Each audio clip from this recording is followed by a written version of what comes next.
Bad girl விமர்சனம். பேசாததை பேசும் படம் எப்படி? முதலில் இப்படத்தின் டீசர் வெளியான போதே இப்படம் குறித்த சர்ச்சைகளும் சமூக வலைதளங்களில் தீயாய் எரிய தொடங்கிவிட்டது. குறிப்பிட்ட சமூக உணர்வுகளை புண்படுத்துவதாகவும் பதின்பருவ பிள்ளைகள் மனதில் நஞ்சை விதைக்கும் முயற்சி எனவும் இப்படத்துக்கு எதிராக விமர்சனங்கள் முன்வைக்கப்பட்டன. நீதிமன்றம் வரை சென்று சென்சாரில் பல கற்களை பெற்று ஒரு வழியாக திரையரங்குகளில் வெளியாகியுள்ளது பேட் கேர்ள். கதை நாயகியான ரம்யா, அதாவது அஞ்சலி சிவராமன் என்ற பெண்ணின் வாழ்க்கையின் 3 பருவங்களை, அதில் அவர் சந்திக்கும் ஆண்கள், அவருடைய காதல்கள், பதின்பருவ ஏக்கங்கள் ஆகியவற்றை பேசுகிறது இப்படம். தமிழில் ஒரு பெண்ணின் வாழ்க்கையை ஒரு பெண்ணின் பார்வையில் ஒரு பெண் இயக்குனரின் வாயிலாக சொன்ன படங்கள் எதுவென்று யோசித்து பார்த்தால் அப்படி இதுவரை சொல்லிக் கொள்ளும்படியான எந்த படமும் இல்லை என்பதே பதிலாகும். ஆட்டோகிராஃப், அட்டகத்தி போன்ற படங்கள் ஆண்களின் வாழ்க்கையை ஆணின் பார்வையில் பேசின. ஆனால் ஒரு பெண்ணின் காதல்களையும் தன்னுடைய ஒவ்வொரு பருவத்திலும் அவள் எதிர்கொள்ளும் விஷயங்களையும் ஒரு பெண்ணே பேசும் படைப்பாக வந்துள்ளதுதான் இந்த பேட் கேர்ள் படம். உலக சினிமாக்கள் முதல் ஹாலிவுட், பாலிவுட் வரை இந்த வகை கம்மிங் ஆஃப் ஏஜ் திரைப்படம் ஏராளமாக வந்துவிட்டன. தமிழில் எப்போதாவது தொடப்படும் இந்த கதைக்களத்தை எடுத்துக்கொண்டு அதில் வெற்றியும் பெற்றிருக்கிறார் அறிமுக இயக்குனர் வர்ஷா பரத்.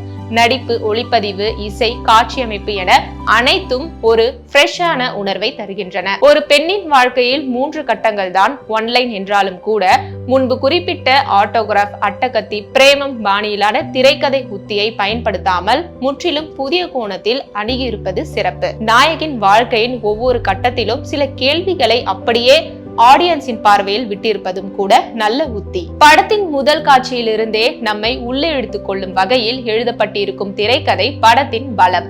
நாயகியின் மன ஓட்டங்களும் அவர் எதிர்கொள்ளும் சிக்கல்களும் பார்வையாளர்களுக்கும் அதே உணர்வை கடத்துகின்றன. பதின்பருவத்தை கடந்து வருபவர்கள் எதிர்கொள்ளும் பல சிக்கல்களை படம் வெளிப்படையாக பேசுகிறது. படத்தில் பேசப்படும் விஷயங்களை நிச்சயமாக ஆண்களும் தங்களோடு தொடர்பு படுத்திக் கொள்ள முடியும். படத்தின் மற்றொரு பெரிய பலம் அதன் நடிகர்கள் தான். கோபால்ட் ப்ளூ படத்திலும் PM செல்ஃபி வாலி, கிளாஸ் போன்ற வெப் தொடர்களிலும் நடிப்பால் கவனம் ஈர்த்த அஞ்சலி சிவராமன் இதில் ஒற்றை ஆளாக படம் முழுக்க தனது ஆளுமையை வெளிப்படுத்தியிருக்கிறார்.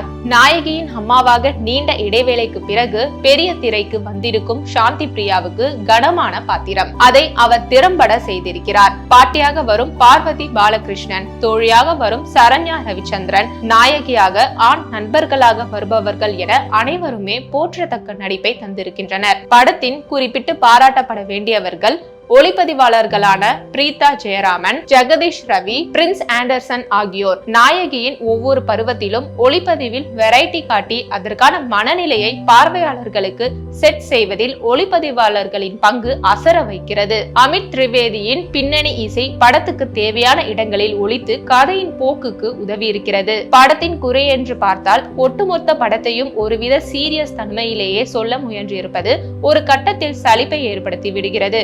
ஒரு பெண்ணின் வாழ்க்கையை வெவ்வேறு கட்டங்களாக சொல்லும் போது சில கலகலப்பான தருணங்களே இல்லையா என்ற கேள்வி எழுவதை தவிர்க்க இயலவில்லை. இதை தாண்டி குடும்ப அமைப்புகளில் பெண்களால் பெண்கள் மீது நடத்தப்படும் உளவியல் தாக்குதல்கள், ஒரு பக்கம் தன் மகளிடம் கடுமை காட்டி ஒடுக்க முயலும் ஒரு பெண், இன்னொரு பக்கம் சமூகம் என்னும் கட்டமைப்பில் பாதிக்கப்பட்டவராக இருக்கும் முரண் போன்ற பல்வேறு நுணுக்கமான விஷயங்களை காட்டியதிலும் இதுவரை தமிழ் சினிமாவில் பெண்கள் குறித்த உருவாக்கப்பட்டிருந்த கற்பிதங்களை உடைத்த விதத்திலும் இயக்குனர் வர்ஷா பரத் ஜெயித்திருக்கிறார். ஆண்களை பற்றி ஆண்களே சொல்லும், பெண்களின் கதையையும் ஆண்களே சொல்லும் ஒரு திரை சூழலில் ஒரு பெண்ணின் வாழ்க்கை பாதையையும் சமூகம் மற்றும் குடும்பத்தால் அவள் எதிர்கொள்ளும் ஒடுக்குமுறைகளையும் ஒரு பெண்ணே பேசும் இந்த புரட்சிகர முயற்சி நிச்சயம் வரவேற்கப்பட வேண்டியதே.